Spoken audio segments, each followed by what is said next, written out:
Pumaradang mga kalahok ng Region 1 Athletic Association o R1AA Meet 2025 sa Bacnotan, La Union na nagsisilbing host municipality ng aktibidad. Kasama sa parada ang 14 na delegasyon mula sa Schools Division Office ng Region 1, ang SDO Alaminos City Delegates,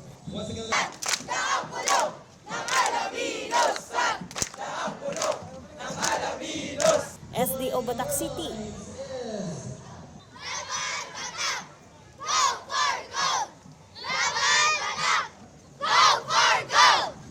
Candon City,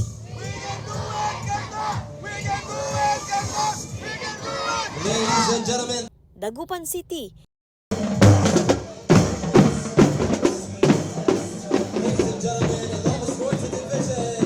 Ilocos Norte,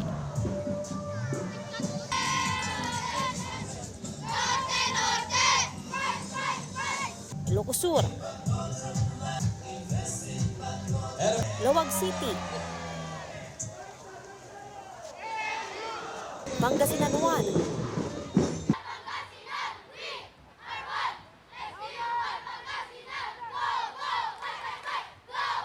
Pangasinan 2,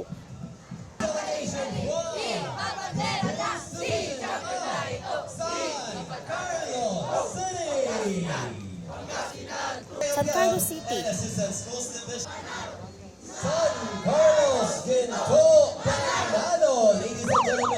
Urdaneta City,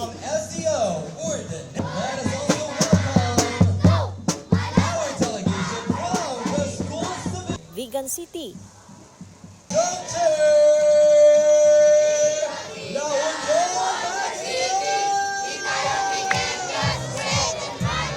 San Fernando City, once again, San Fernando City Division.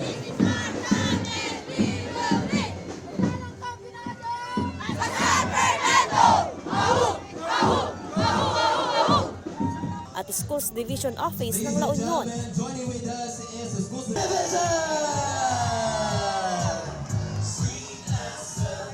Board member Henry Bobby, Provincial School Board TWG, Mr. Arnie Pangasinan, and Engineer David Garcia. Kasama ring pumarada ang bawat Schools Division Superintendent at ilang alkalde. Nagbigay kulay din sa parada ang ilang drum and lyre corps at ang Tawid Abalitok Street Dancers.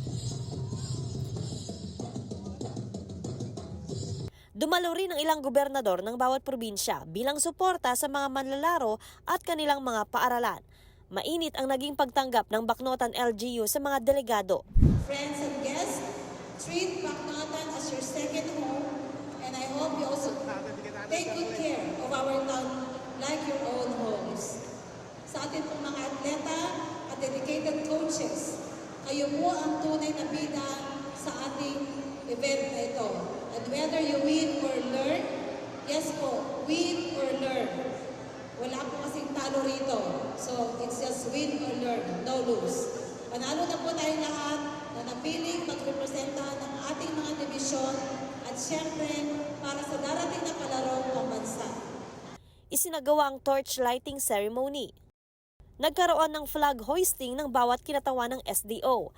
Halo-halong emosyon umano ang nararamdaman ng mga atleta, pero iisa ang kanilang misyon, ang manalo ng gintong medalya at makapaglaro ng palarong pambansa. Mag-enjoy, mag-relax po at manalo. Mahirap magkampante kasi hindi namin alam kung mananalo kami. Bigay namin yung best namin para manalo. We're so glad po na nakapasok po kami ng R1, napunta po kami dito.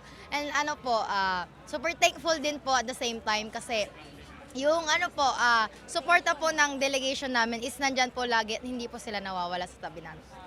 Joan Ponsoy, Balitang Solid North.